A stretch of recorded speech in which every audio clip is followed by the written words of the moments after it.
Muito bem-vindos a mais uma aula da plataforma SAD. A gente vai começar agora uma grande visão, né, um grande apanhado de biologia e de química ao mesmo tempo, certo? Então é claro que essa aula aqui é uma aula de biologia, uma aula focada em biologia, porém é, você precisa entender muita coisa de química para poder progredir nesse conteúdo aqui. E é justamente isso que eu vou fazer agora, tá bom? Toda essa aula, 100% dela é focada na água, tá bom? Toda essa aula aqui vai ser focada na água. Então, essa é a primeira aula que nós vamos ter hoje e toda ela vai ser focada na água e em todas as suas propriedades. Entenda o seguinte, tá? Isso aqui é uma coisa que eu vou te dar agora que é uma visão de prova mesmo. Todas as propriedades da água são absurdamente relevantes, todas. Não tem uma propriedade da água que não responda várias questões do Enem, tá bom? Talvez você pense às vezes que você domina todas, mas na prática pode ser que você tenha alguma fragilidade que nem você sabe ainda. Então, dominando todas as propriedades da água, você acaba literalmente abrindo caminho para dominar praticamente todas as matérias de biologia. E mal ou bem você acaba aprendendo muita coisa de física e de química também. E é isso que eu vou fazer hoje, tá bom?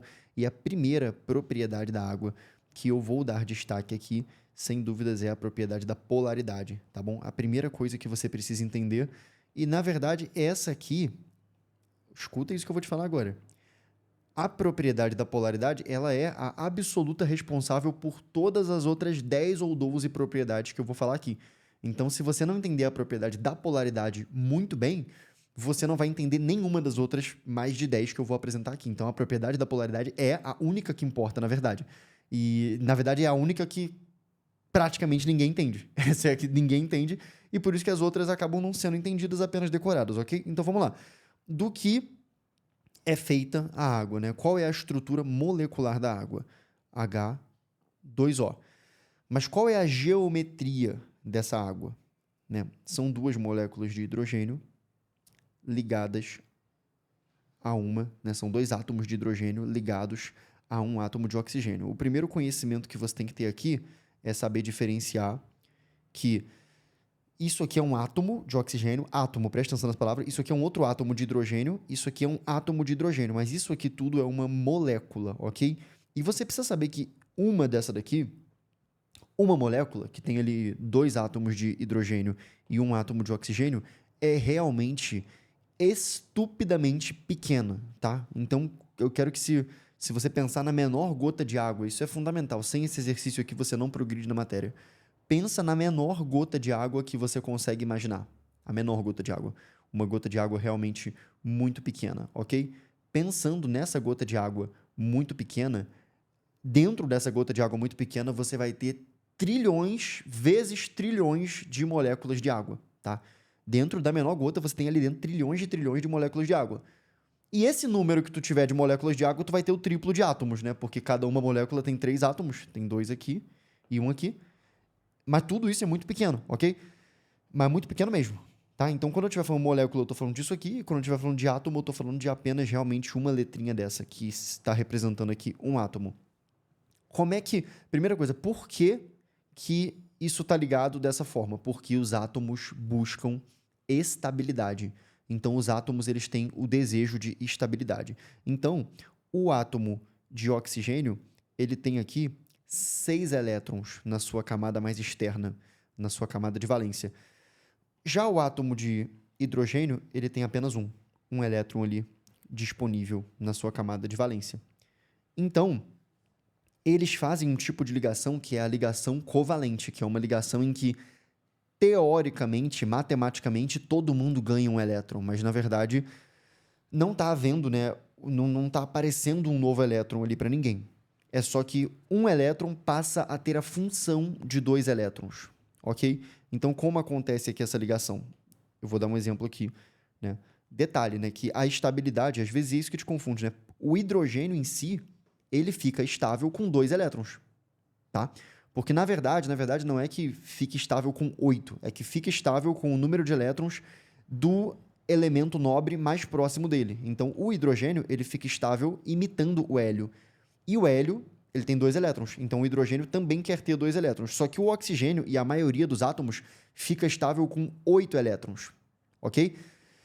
Essa aqui realmente eu acredito que seja uma das aulas mais importantes que eu já dei, tá bom? Porque essa aula aqui vai pegar realmente muita coisa que talvez seja o que tá faltando para destravar ou o seu conhecimento, ou os seus acertos, ou a sua velocidade. Talvez você já tenha até conhecimento, acertos, mas não tem velocidade.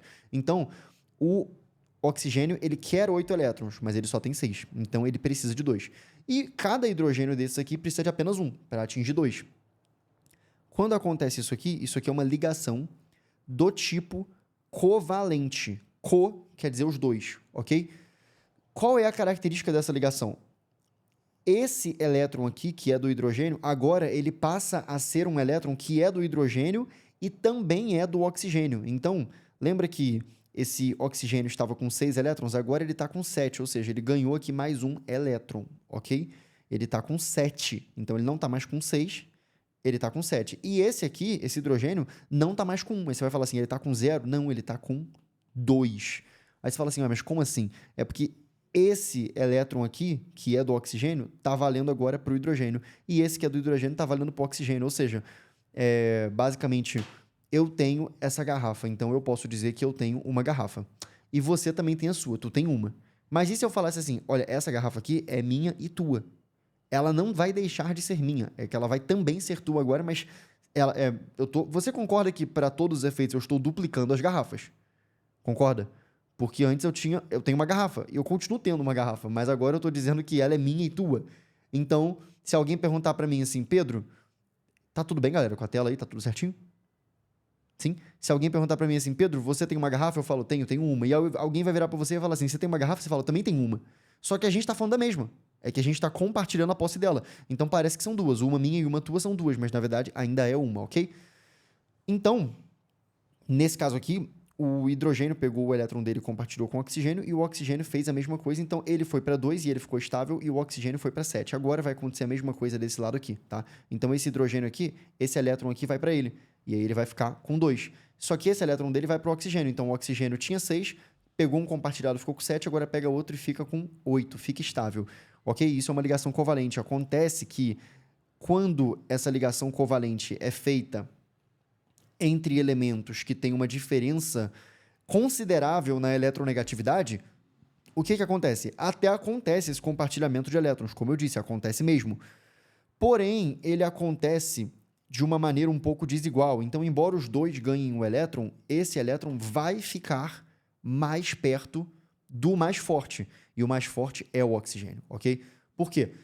O oxigênio ele tem muita tração de elétrons. O oxigênio tem uma grande capacidade de roubar elétrons. Isso, então, o que eu estou explicando aqui já é meio que a antessala para você entender respiração celular e para entender os processos metabólicos que usam o oxigênio como agente oxidante. O oxigênio tem essa capacidade muito grande de atrair elétrons. Só que nesse caso aqui, ele não chega a roubar esses elétrons. Ele não chega a roubar. Mas ele, embora ainda mantenha o compartilhamento, o hidrogênio ainda está se beneficiando disso, sem dúvidas. Só que, nesse caso aqui, o elétron fica mais perto do oxigênio. O elétron vai ficar mais perto do oxigênio, tá? Mas não está sendo roubado do hidrogênio, não, tá bom? Onde que é uma situação de roubo? É quando você tem, por exemplo, a ligação do Na com o Cl, ok?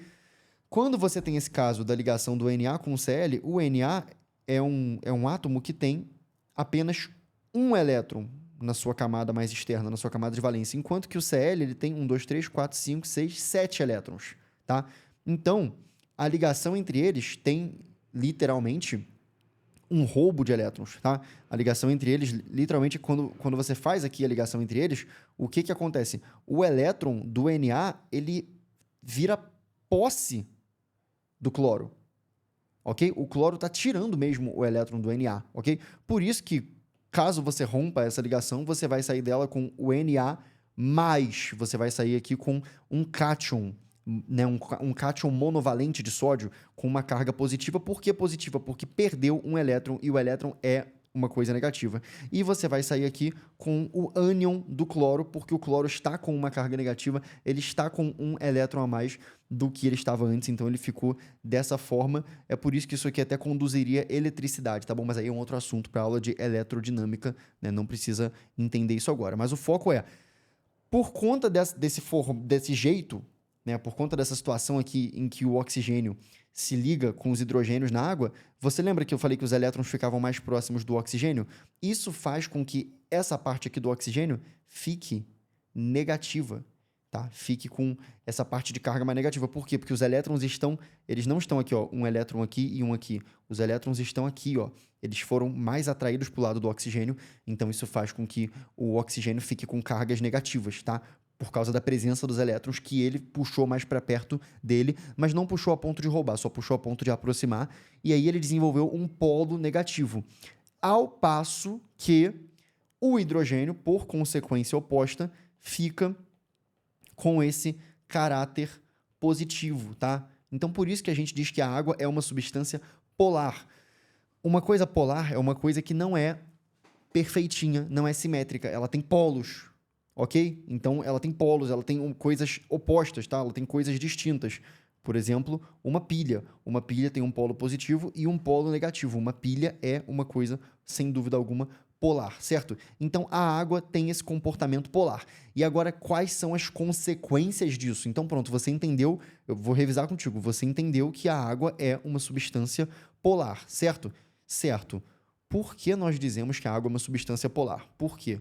Ao analisarmos a sua estrutura molecular, ou seja, o jeito que suas moléculas se ligam, nós conseguimos verificar que existe um desbalanço na localização dos elétrons, que os elétrons eles ficam mais próximos do oxigênio, que é o átomo mais eletronegativo, que é o átomo com maior tendência de roubar elétrons, certo? Então, isso gera essa situação em que a água tem esse polo negativo e ali tem dois polos positivos.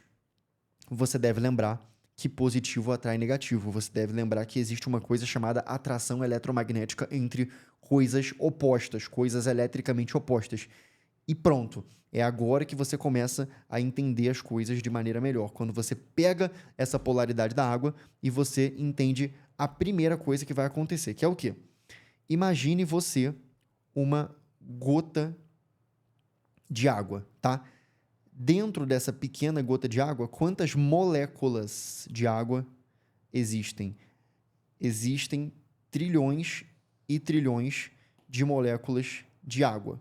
Ali dentro daquela gota já existem trilhões de moléculas de água, tá? E agora eu vou fazer aqui um pequeno desenho representando aqui essas moléculas de água. Eu já expliquei isso aqui outras vezes, né? Mas isso aqui é apenas o ponto de partida nosso.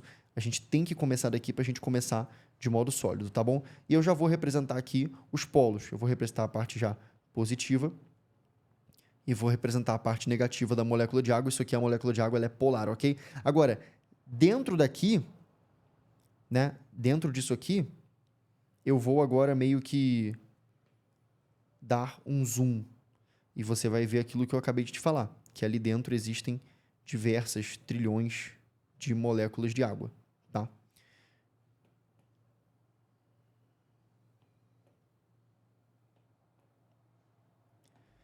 Então, eu quero que você imagine que isso aqui que eu desenhei é uma pequena amostra, né, de 5 moléculas de água interagindo entre si dentro daquela gota de água. Mas é claro que dentro daquela gota de água não tem apenas 5 moléculas. Dentro daquela gota de água, na verdade, tem trilhões de moléculas, certo? Mas como essas moléculas se comportam umas em relação às outras? É isso que você tem que entender agora. Essas moléculas se comportam da seguinte forma, umas em relação às outras. O polo positivo de uma molécula, isso aqui é uma molécula de água, o polo positivo de uma molécula, que é esse aqui, ele se atrai pelo polo negativo de outra molécula de água. Isso aqui não é uma ligação interatômica, tem que ficar claro isso, não é uma ligação interatômica, isso é uma ligação intermolecular, porque interatômica é essa aqui, é entre os átomos, entre o oxigênio e o hidrogênio, uma ligação covalente, né? Essa ligação aqui, ela não é bem uma ligação, ela é muito mais uma interação, tá? Eu vou até representar ela com uma cor melhor, eu vou colocá-la de verde, por exemplo. Então aqui, ó, isso aqui seria a interação intermolecular. E qual é o tipo dessa interação intermolecular? Ponte de hidrogênio, tá? Então o tipo é ponte de hidrogênio. Eu vou escrever aqui. Ela faz o quê? Ponte de hidrogênio. Mas como assim ela faz ponte de hidrogênio? Ela faz ponte de hidrogênio, quando eu digo isso, eu estou falando do quê? Eu estou falando de uma interação intermolecular. Então, ou seja, eu estou dizendo que ela faz ponte de hidrogênio molécula com molécula. Uma molécula de água faz ponte de hidrogênio com outra molécula de água, certo? É isso que eu estou tentando dizer. Então, ponte de hidrogênio é um tipo de interação intermolecular. É um tipo. E é o tipo mais forte.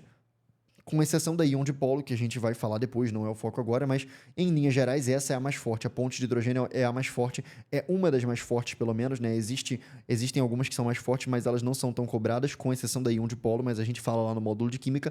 Mas você tem que saber que ponte de hidrogênio é uma coisa muito forte. É um jeito das moléculas... Tudo que eu fizer aqui em verdinho eu estou representando pontes de hidrogênio, tá bom? Só para deixar claro. Então, ponte de hidrogênio, aqui ó, esse positivo aqui interage com esse negativo, né? Esse positivo aqui interage com esse negativo. Esse positivo aqui interage com esse negativo. E aí, como que você vê isso na prática? A primeira coisa que você vê na prática é que a água ela fica bem junta mesmo. Quando você tem uma gota de água, ela está bem junta. E se você aproximar uma gota de água de outra gota de água, na hora elas grudam, se fundem e se tornam uma nova gota de água. Isso já é evidência de uma forte atração intermolecular da água. A água tem muita atração intermolecular.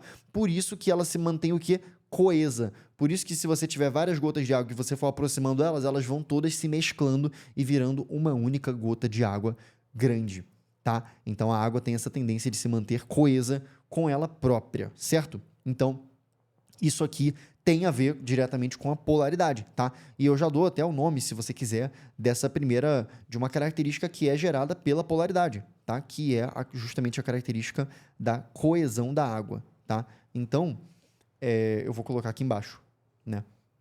Coesão. Pode anotar isso como uma coisa importante, tá bom? A palavra coesão. Então, o que é coesão? Coesão é a propriedade de um tipo de molécula se ligar com esse próprio tipo que ela é, com si mesma, né? Então, quanto maior a coesão de uma molécula, quanto maior a coesão da água, isso quer dizer que a água tem muita tendência a se ligar com outras moléculas de água. Isso é coesão.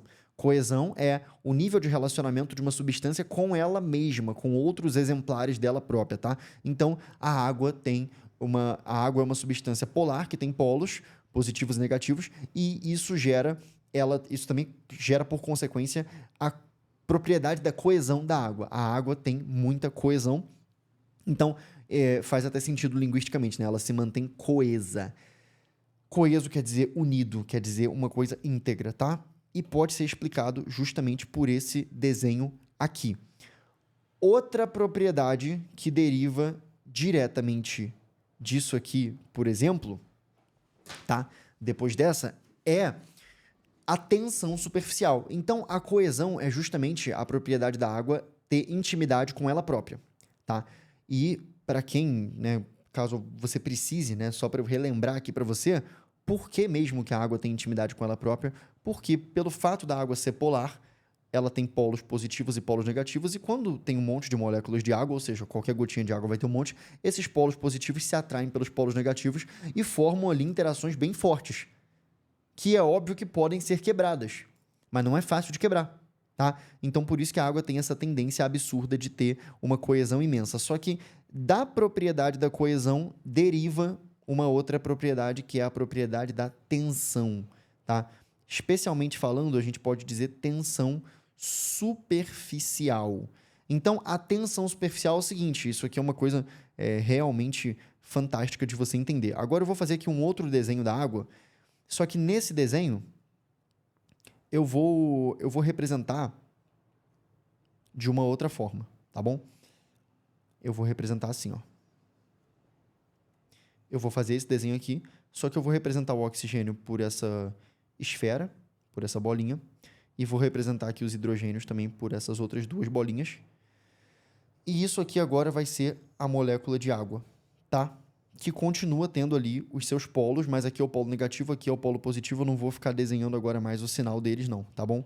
E agora eu vou só desenhar aqui várias moléculas dessa, da mesma forma que eu já tinha feito antes.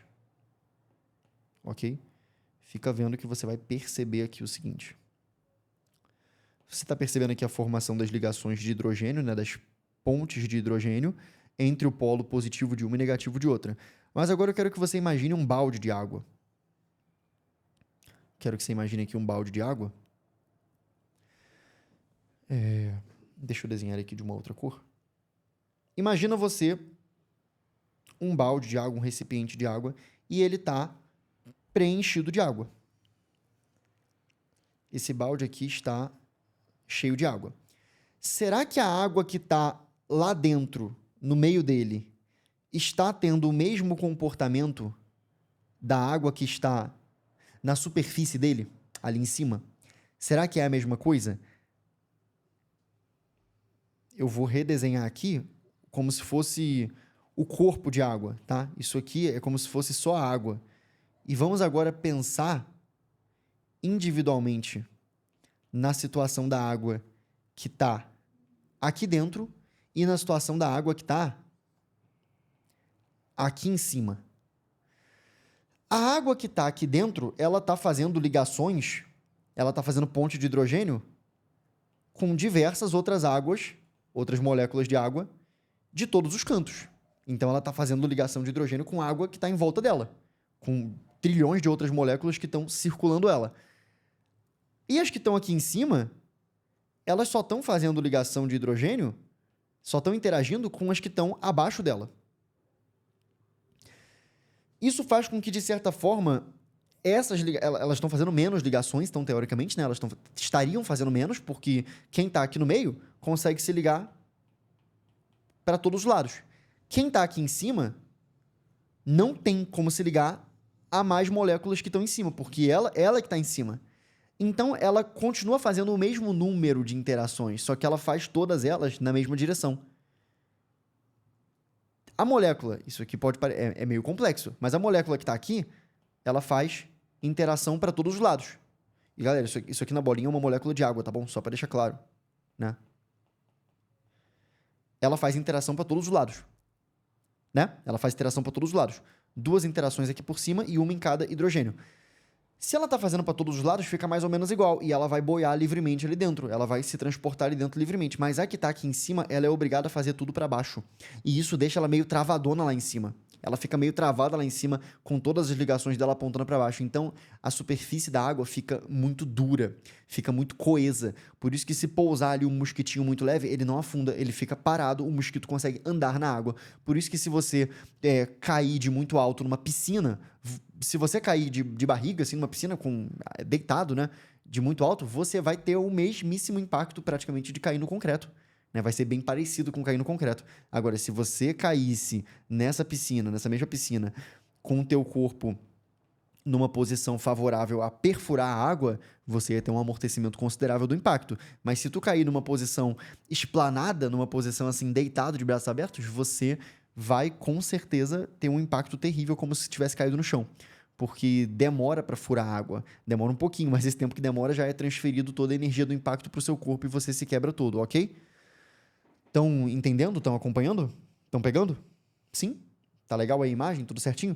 Então, ou seja, é justamente da coesão que deriva a propriedade da tensão superficial. E se te perguntasse ali, por exemplo, né, no Enem, por que é melhor você cair na água assim do que cair assim?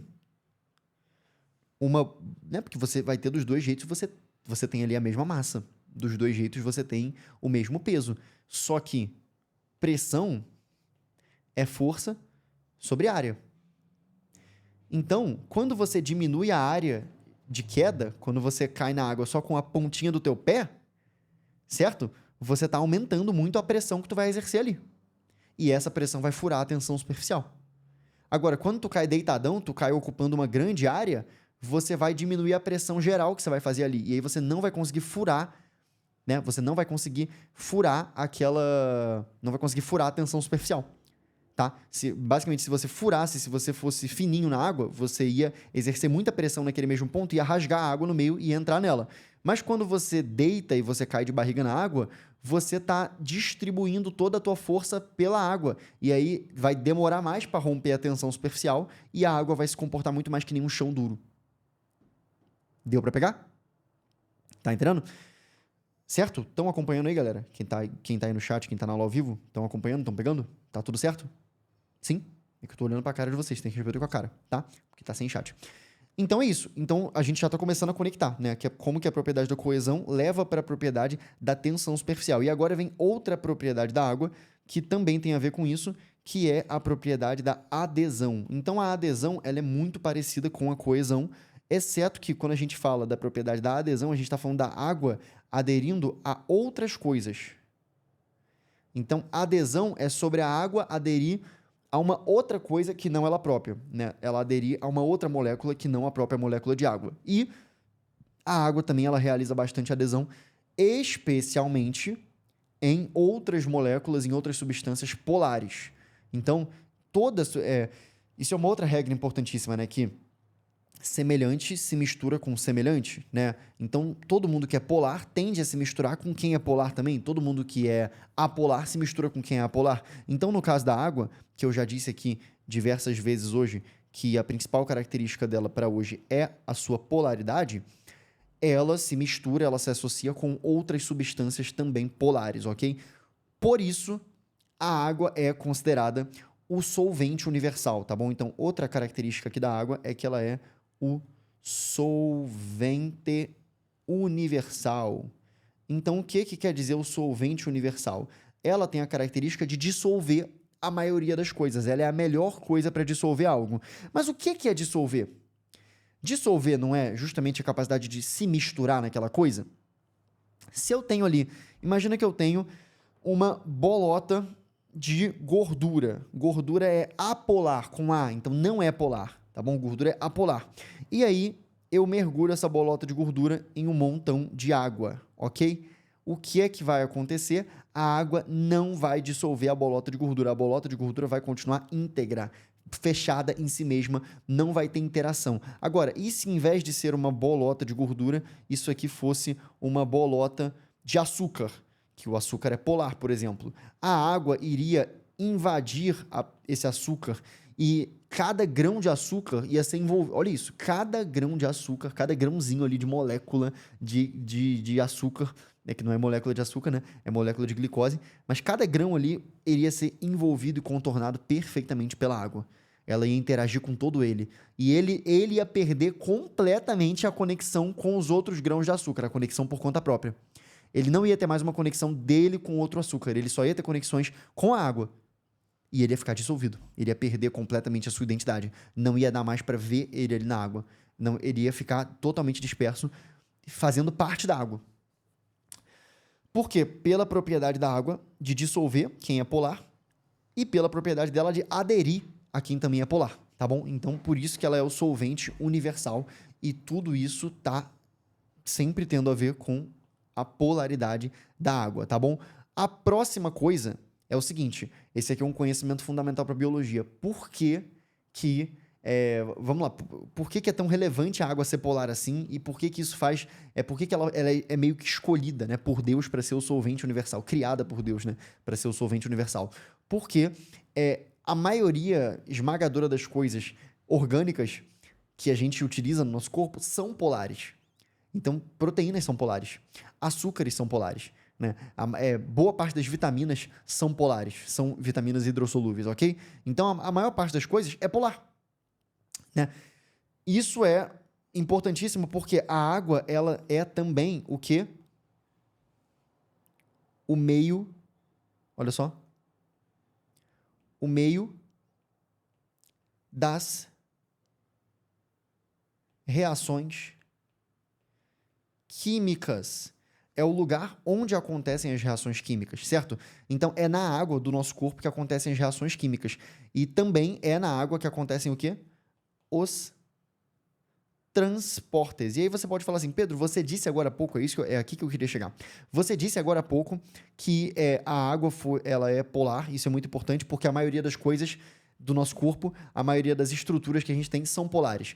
Porém, Pedro, eu consigo pensar em um nutriente aqui, um nutriente bem importante até, um nutriente fundamental, um nutriente bem energético, que ele é apolar, né?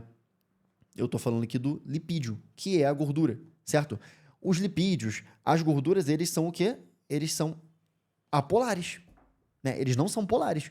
eles não têm ali polo positivo e polo negativo, lipídio, gordura, né? Sinônimos aqui. Eles são apolares. E aí, como é que você explica isso? Bem, isso, na verdade, explica o porquê, né? O porquê com acento circunflexo, tá? Só para deixar claro, o porquê, quando for o motivo, bota o porquê, tá? Isso explica o porquê dos lipídios justamente serem o quê?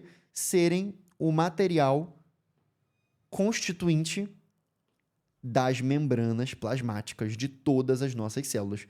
Por que todas as nossas células têm fosfolipídios? Por que as nossas células elas são feitas majoritariamente de gordura? Toda membrana plasmática é gordurosa. Por que as células são feitas disso? Justamente porque isso aqui não vai ser dissolvido pela água. Isso não vai ser destruído pela água. Se a nossa célula tivesse uma membrana plasmática polar, com certeza isso ia ser uma coisa extremamente problemática, porque a água ia dissolver, ia fazer a gordura se desfazer toda, tá? E, na verdade, elas são, né, totalmente resistentes à água. Agora, elas não são completamente... Se elas fossem completamente apolares, se a membrana plasmática fosse feita exclusivamente só de gordura, ela não ia conseguir ficar dentro da água, ela ia ficar totalmente agitada, tentando sair da água, ela não ia ficar em paz na água. Então, isso aqui é uma célula, tá? Isso aqui é uma célula, espero que você entenda, é uma célula, o nosso corpo é totalmente feito delas, né? Trilhões e trilhões de células. Essas células, a membrana plasmática delas, tá? Então, estou falando aqui, ó, dessa membrana plasmática, é feita dessas estruturas chamadas fosfolipídios. Essa parte aqui é lipídio. Essa parte longa é lipídio, é gordura, é apolar.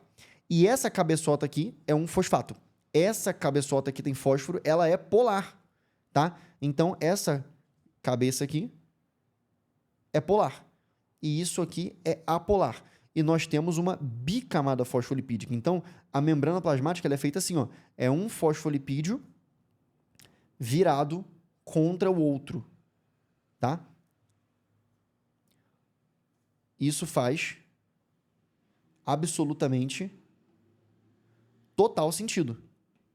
Por que isso faz total sentido, né? Então, quando você me vê fazendo assim um traço simples, o que eu estou tentando fazer é isso aqui. Isso faz sentido porque aqui fora é o meio extracelular. Então, aqui fora vai ter sangue, que é feito de água.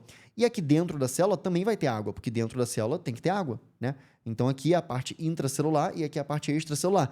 Essas partes são o quê? Tem água. Tanto o líquido extracelular quanto o líquido intracelular. Dentro da célula tem água, tá? Só para quem não tá entendendo, isso aqui eu vou fechar uma célula, tá bom? Isso aqui eu fecharia uma célula assim, tá bom? Aqui é o lado de dentro, lá é o lado de fora.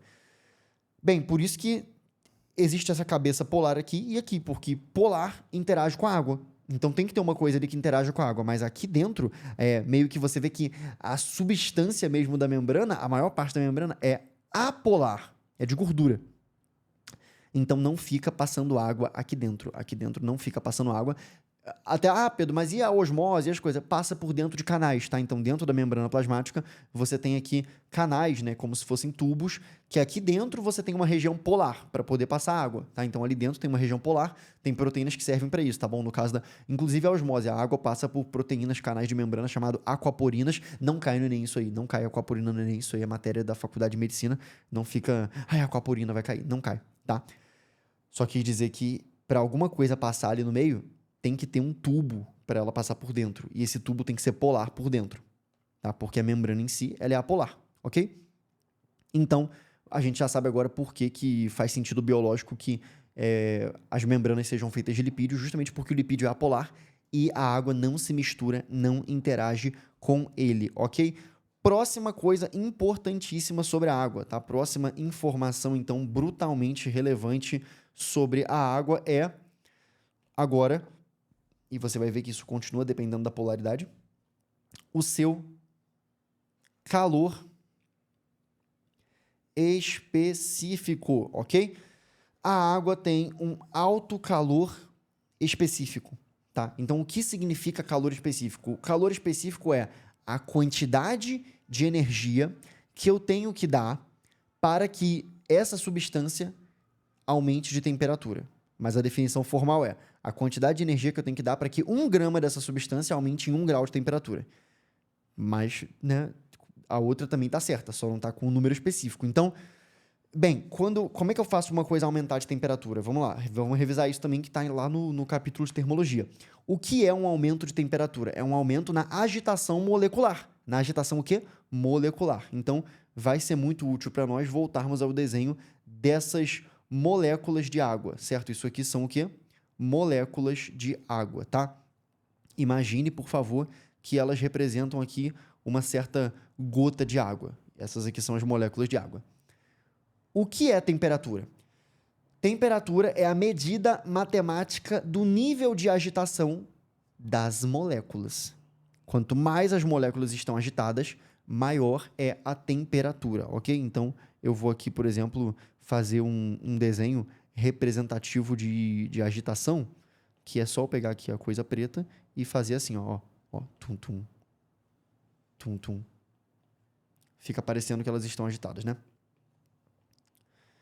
Quanto mais as moléculas estão agitadas, né, vibrantes, quanto mais elas estão, né, olha, cara, ficou, né, realista, né, assim parece, né? Quanto mais elas estão agitadas e vibrando, mais é um sinal de aumento de temperatura, tá bom? Na verdade, não é um sinal de aumento de temperatura, isso é o próprio aumento de temperatura, né? A temperatura é isso, a temperatura já é a medida matemática do grau de agitação das moléculas, tá? Isso é a temperatura. 30 graus quer dizer as moléculas estão agitadas de um certo jeito. 60 graus quer dizer elas estão bem mais agitadas, ok? Beleza. E o que é mesmo o calor específico? É a quantidade de energia que eu tenho que dar para mudar a temperatura de uma certa substância. Ou seja, eu estou partindo do pressuposto que dar energia para uma substância altera a temperatura dela. No caso, aumenta, né? Isso é verdade, né? Fornecer energia térmica por uma substância realmente aumenta a temperatura dessa substância. Isso aí não tem nenhum mistério nisso. Quando eu dou energia térmica, a temperatura aumenta, mas não aumenta do mesmo jeito. Primeira coisa, essa energia térmica que eu dou, ela pode ser medida? Pode. Ela pode ser medida, por exemplo, em calorias. Então, agora eu vou trabalhar aqui com 200 calorias. Eu vou entregar aqui 200 calorias, tá? Eu tenho uma energia térmica aqui,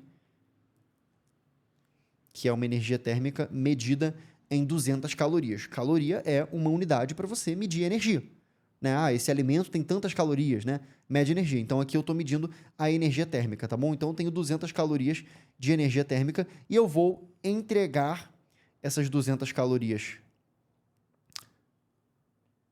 para um corpo de água e para um corpo de ar, né? Porque eu ia botar areia, mas a tela tá amarela aqui, então fica meio zoado colocar areia, tá?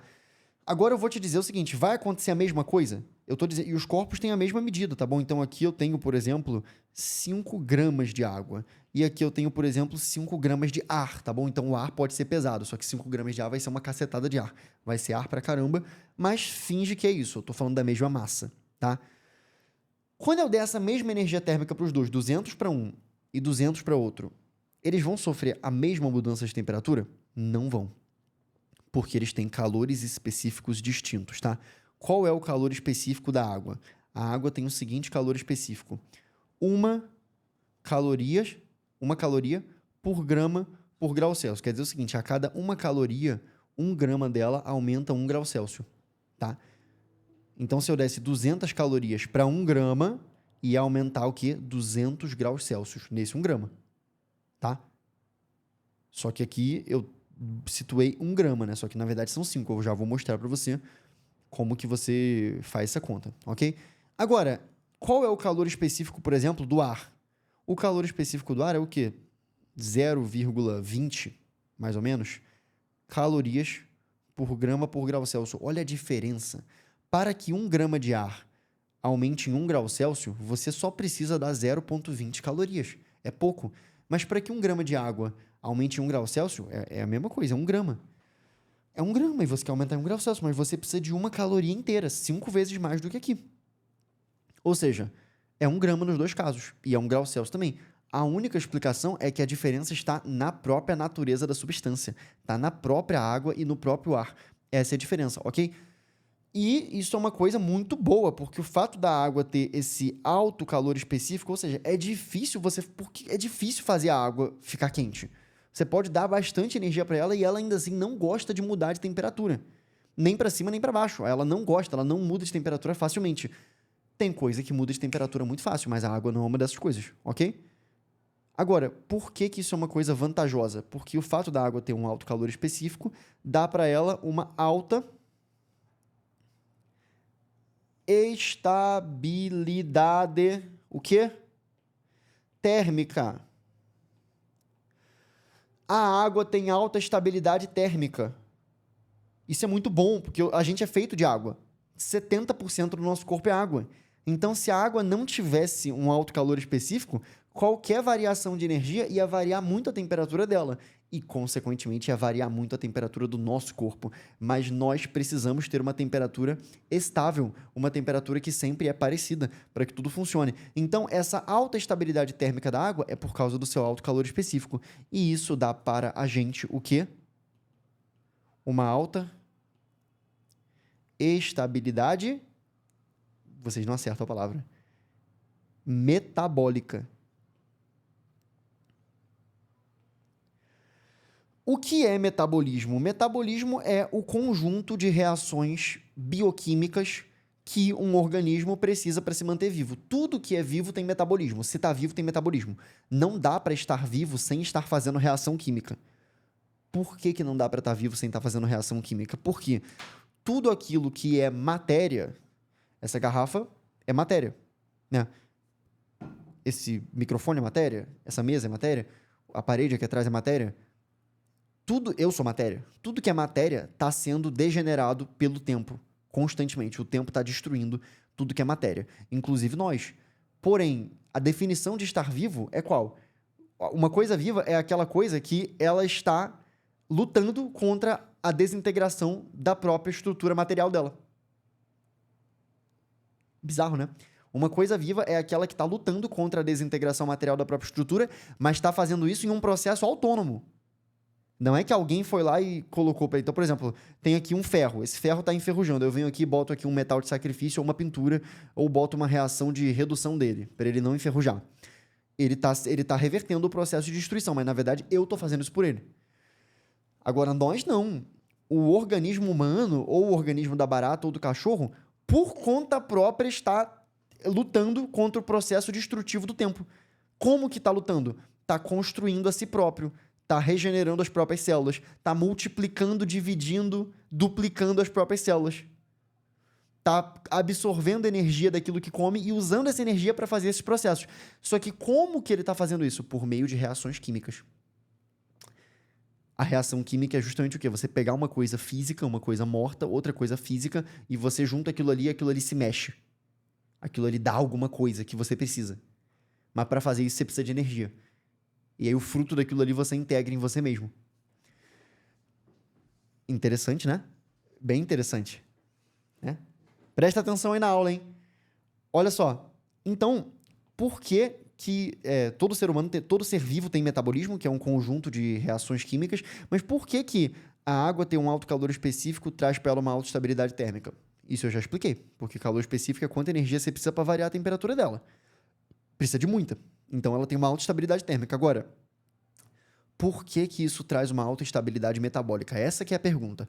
Por que alta estabilidade térmica é sinal de alta estabilidade metabólica? Por causa da seguinte relação, por causa do seguinte raciocínio que eu vou lhe contar agora, tá bom?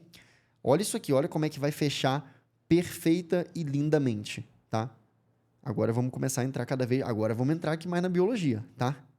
Isso aqui foi a introdução.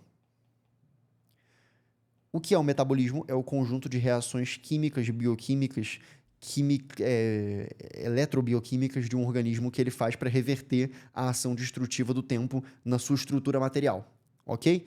Então, metabolismo é isso. Vamos resumir como conjunto de reações químicas em um ser vivo. Tá bom, agora foca só em reações químicas. O que é uma reação química? Uma reação química é um processo em que você pega A mais B e você obtém AB. Ou talvez você obtenha C. Talvez vire uma outra coisa. Certo? Beleza? É isso aqui que é uma reação química. É um processo em que A mais B dá C, ou dá AB, ou dá uma outra coisa. Ou seja, você junta aqui duas coisas e elas dão uma terceira coisa, ou elas se combinam, ou elas se excluem. Mas uma reação química é um processo de transformação da matéria, certo? Porém, para uma reação química acontecer, você precisa de certas condições. E existe um fator que faz com que uma reação química aconteça num tempo rápido. Esse fator se chama enzima. Tá? O que é uma enzima? Uma enzima é um catalisador. O que é um catalisador? Um catalisador é alguém que diminui o tempo necessário para algo acontecer. O tempo necessário para algo acontecer. Bem, o nosso corpo é repleto de centenas de milhares de enzimas diferentes. Por quê? Porque a gente faz tanta reação química ao mesmo tempo, são milhões de reações químicas a cada segundo, que todas essas reações químicas elas têm que acontecer muito rápido e todas essas reações químicas elas precisam de enzimas. E uma enzima é um catalisador que ela não participa diretamente da reação. A enzima não é um ingrediente da reação. A enzima, ela é independente da reação, na verdade. A enzima, ela, depois da reação, os produtos podem até, os reagentes ou os produtos podem até mudar, né? Os reagentes podem ser destruídos, podem ser desintegrados, mas a enzima não. A enzima não participa direto da reação, ela só ajuda a acontecer, depois ela sai dali. Ela só faz com que a reação aconteça em tempo hábil, tá? Então, as mais famosas são as enzimas digestivas, né? Você come carne e tem enzimas no seu estômago que destroem essa carne mais rápido, tá? Mas lembrando que não é a própria enzima que, teoricamente, destrói, né? A carne já ia ser destruída, já ia reagir, porém, a enzima acelera esse processo digestivo. Só que existem várias microenzimas, né? Em diversas situações dentro das células tem enzima para cada tipo de coisa que a célula quer fazer. São literalmente centenas de milhares. Porém, toda enzima é necessariamente... ela é uma proteína, tá? Então, galera, toda enzima é uma proteína, tá bom. E toda proteína é uma enzima? Não. Proteína é simplesmente a molécula mais versátil e dinâmica que existe. Então, existe, por exemplo, dos nutrientes tem o carboidrato. Cara, basicamente, o carboidrato serve para dar energia. Também serve para um monte de outras coisas, mas serve para dar energia para mais umas 10 coisas. O lipídio serve para dar energia também e para mais umas 10 coisas. A proteína serve para 200 coisas, dependendo do tipo dela. Então, proteína serve para construir, proteína serve para dar energia, mas proteína serve para função imunológica, todo anticorpo é uma proteína, serve para função enzimática, toda enzima é uma proteína, serve para função de marcador, serve para função de sinalizador, serve para função de defesa. Proteína serve para tudo. Tá? Sinalização bioquímica, sinalização de câncer, sinalização de destruição da célula. Proteína é a molécula mais importante, vital e mais preciosa. É a molécula realmente que pode fazer muitas coisas. Toda enzima é uma proteína, só que dentre todas as proteínas, enzima é apenas um tipo de proteína, mas tem proteína que faz outras coisas, tá bom? Só para deixar claro. Agora, toda enzima é uma proteína, tá? Uma proteína pode ser outras coisas que não enzima. Porém, toda proteína, ela tem uma função que depende diretamente da sua forma. A forma da proteína diz qual vai ser a função dela. Por exemplo, a chave. A chave, a função da chave de abrir a porta depende totalmente da forma dela. Se você altera a forma, se você torce a chave, ela não vai ter a mesma função. Ela não vai mais funcionar. Toda proteína é assim. Proteínas para executarem a sua função. Então, por exemplo, anticorpo. Anticorpo é o quê? É uma proteína que tem esse formato de Y. E aí ele serve para quê? Ele gruda nos patógenos. Então, quando ele vê aqui um vírus entrando aqui, ele vê um vírus aqui no seu organismo, ele vai lá e gruda nele. Mas isso depende do formato desse anticorpo ser um formato compatível com as proteínas de membrana daquele vírus. Quem fez esse anticorpo aqui foi o teu sistema imunológico que entrou em contato com o vírus, analisou a membrana do vírus, analisou quais são os ligantes de membrana, as proteínas de membrana do vírus e criou um anticorpo específico para aquilo ali. E aí agora você tem memória imunológica, você sabe como criar aquele anticorpo, ok?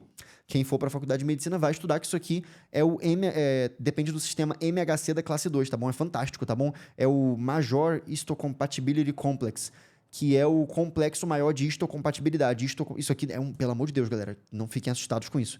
Isso aqui é só para tem gente que é mais nerd, tem gente que gosta, né? Mas todas as células do nosso corpo, elas têm algumas chaves, algumas coisas na membrana que são peças do MHC, que é o Major Histocompatibility Complex, que é o complexo de histocompatibilidade. Então, histo vem de tecido, compatibilidade, ou seja, todas as células elas são aptas a reconhecerem o que é do teu próprio corpo, histo, tecido compatível, e o que não é.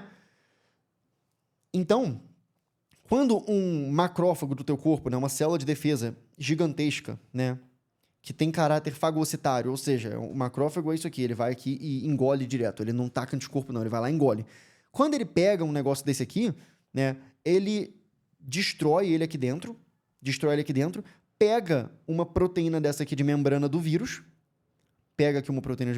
então aqui, ó, vem aqui você, tá? Ele fica com isso aqui dentro dele, analisa isso aqui e manda para tuas células de defesa, para elas fazerem algo compatível com aquilo ali, para que elas possam atacar aquilo ali na próxima vez, ok? Explicação super resumida, super sintética, mas eu só estava querendo dizer que proteína precisa ter o formato certo para poder fazer a função certa. E isso porque eu estava falando o quê? Da importância, né, do papel que tem a água ter uma alta estabilidade térmica por conta do seu calor específico e por que isso implica numa alta estabilidade metabólica. Por quê? Eu ainda não respondi.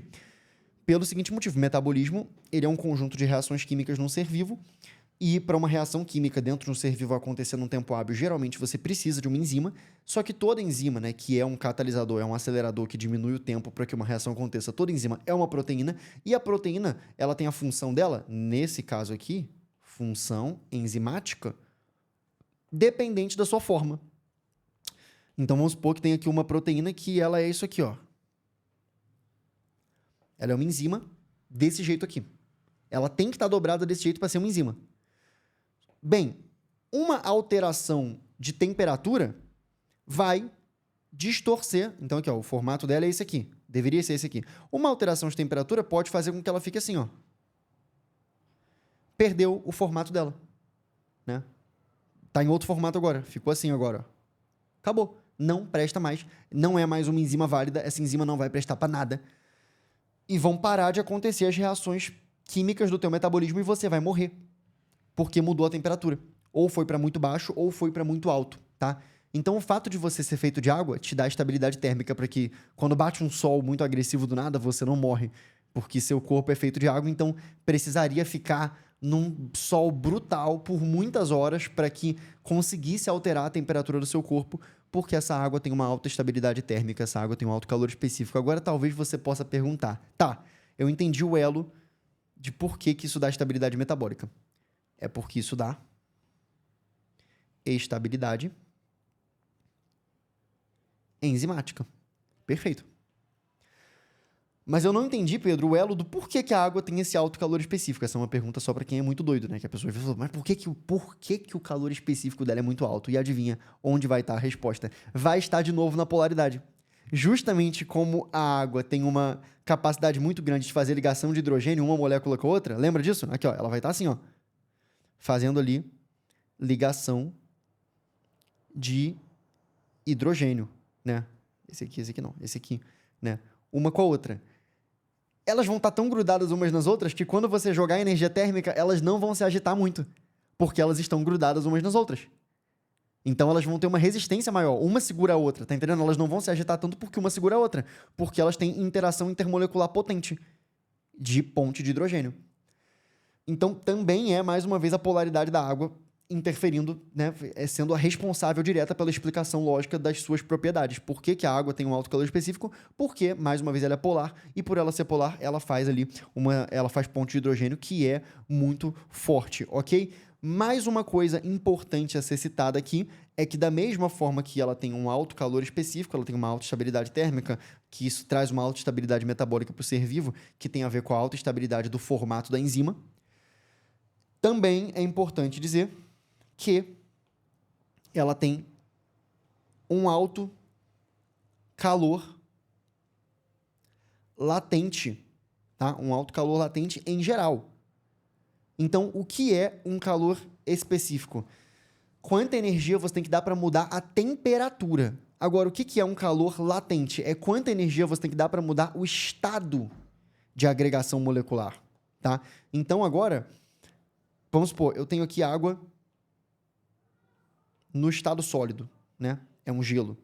Eu tenho aqui água no estado líquido, que é um estado um pouco mais agitado, é um estado um pouco mais energético. E eu tenho água aqui, ó, no estado gasoso, ok? Para você ir do estado sólido para o líquido, você tem que dar energia para a água. Você tem um gelo, você quer que ele derreta? Você vai dar energia térmica. E para você ir do líquido do líquido de 1 grau para o líquido de 99 graus, os dois são líquidos. Também tem que dar energia térmica. Mas aí você está lidando com calor específico, alteração de temperatura. Mas e agora para você, quando você chega ali, né, em 100 graus e você quer fazer essa água líquida evaporar? Aí você está falando de novo de calor latente. Então, galera, é tudo a mesma coisa, no sentido de que calor, né, quando a gente fala tanto do calor específico quanto do latente, a gente está falando da energia que tem que dar para modificar alguma coisa na água. Só que o calor específico é sobre modificar a temperatura. E o calor latente é sobre modificar o estado. Tá? E aí, o que é aqui, por exemplo, o que é do estado sólido para o estado líquido? Você está fazendo uma fusão. Fusão.